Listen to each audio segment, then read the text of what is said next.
One of the new settings in AutoCAD is the ability to use icons on the status bar for your drafting settings. Let's have a look now at the bottom of the screen here. You'll see I'm using icons at the moment. So as I hover over each icon, can you see it's highlighting in blue there if it's not already switched on? If I right click over any of those drafting setting icons on the status bar, so let's right click over Ortho there, as you can see, it's not enabled right now, Ortho is not switched on, but I am using icons as a tick next to it. If I click on Use Icons, it'll switch that Use Icons setting off, and you'll see now that all of my drafting settings are controlled by buttons with words on them.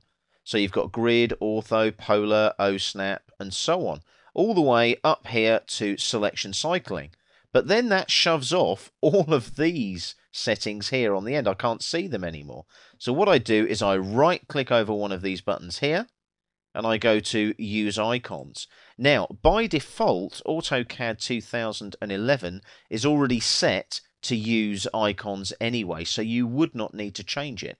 But if you do prefer to have the words on your buttons, just right click over any of the drafting settings on the status bar, click on Use Icons, and they come back like so. It's a simple right click again and use icons to switch it on again.